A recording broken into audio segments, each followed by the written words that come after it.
C'est ton Gavantar qui revient une fois de plus again and again te balancer cette dose, ce nectar survitaminé. Va chercher ton bavoir, mets-le bien en place, car tu sais que tellement c'est bon, onctueux, délicieux, tu vas t'en foutre partout et tu vas dégueulasser ton tricot tout neuf. Donc le film du jour s'intitule Thor Ragnarok. Ma chronique arrive un petit peu sur le tard parce que pour ceux qui me suivent sur les réseaux sociaux, j'étais à New York quand le film était sorti, mais comme je sais qu'il y a énormément de fanatiques qui veulent connaître mon avis et des fanatiques qui éventuellement ne l'ont pas encore vu, je te balance ma chronique. Bon, pour ceux aussi qui me suivent sur mes vidéos, comment ça s'appelle, mes chroniques de cinéma, putain je bave, savent que je suis pas trop fan enfin, dans les films de super-héros, que ce soit DC Comics ou Marvel ou que sais-je, dans les films de super-héros, je suis pas trop fan quand il y a trop d'humour. Voilà, je l'ai déjà matraqué à longueur de trucs.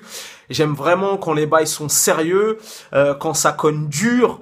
Tu vois, un petit peu comme dans la série, comment ça s'appelle, Daredevil, ou très prochainement Daredevil de Netflix, et très prochainement Punisher aussi de Netflix. Voilà, j'aime quand ça cogne, quand ça tape, quand le personnage est torturé, quand tu peux t'identifier à lui, et quand il y a trop d'humour, pour moi, ça dénature un petit peu le truc de super-héros.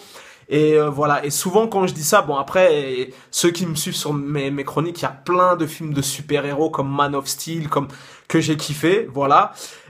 Après, il y a souvent des gens qui me tombent dessus, les Marvelophiles ou les DC Comicsophiles qui me disent « Non mais attends Vantard, tu n'aimes pas l'humour dans ce film, mais si tu lis la BD, le 8e chapitre qui est paru en 1987, eh ben ouais, je sais peut-être que dans les comics, il y a de l'humour et compagnie, mais voilà, en tout cas moi, c'est mon humble avis, c'est mon avis perso. Je suis pas au taquet sur tous les comics books, tout ça et tout, mais il y a des adaptations comme Deadpool que j'ai surkiffé, comme Logan récemment que j'ai kiffé. Il y a des adaptations qui sont vraiment bien faites, où les bails sont sérieux, où t'as pas un sketch toutes les 20 secondes et tout, où ça dénature le côté de super-héros. Et là, pour le coup, les gens peut-être vont dire « Putain, Vantard, tu as retourné ta veste », mais là, pour le coup, Thor Ragnarok, j'ai surkiffé ma tête, mais un truc de malade mental, voilà. En fait, il y a de l'humour dans ce Thor, comme le Thor 1, Thor 2 et ce Thor 3, mais bon, désolé, on a été coupé, donc comme je te disais, certes, il y a de l'humour dans ce dernier Thor, mais les scènes d'action sont tellement sérieuses, mon gars, j'ai surkiffé.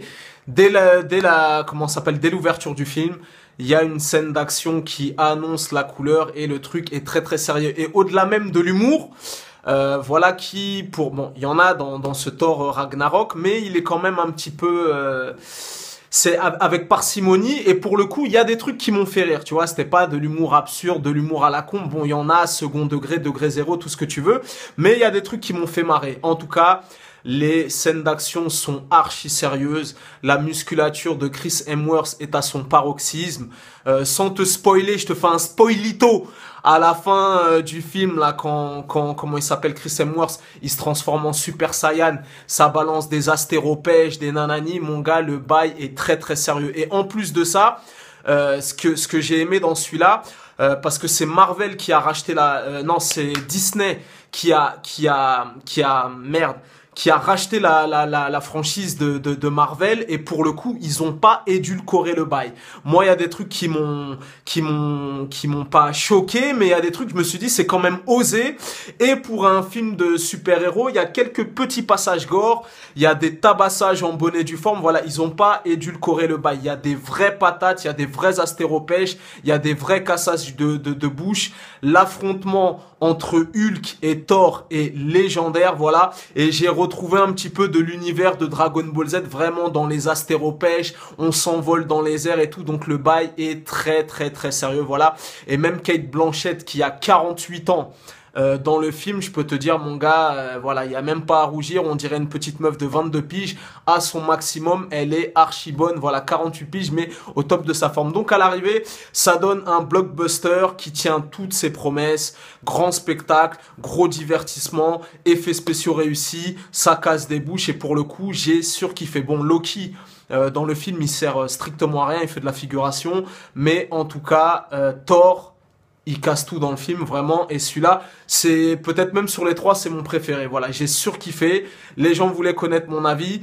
L'humour ne m'a pas spécialement dérangé. Moi-même, je me suis surpris à rigoler 2-3 fois dans le film et à l'arrivée, très, très, très sérieux. Donc, j'ai surkiffé et je le survalide. Voilà, tu connais ce dicton légendaire. Les goûts et les couleurs, ça ne se discute pas. Si t'as l'avis de Vantard, c'est toujours le bon. Bon dimanche à tous. Et n'hésitez pas dans les commentaires à dire, vous, si vous avez aimé, si vous n'avez pas aimé, si vous êtes d'accord avec moi, je jetterai un œil. Peace and love.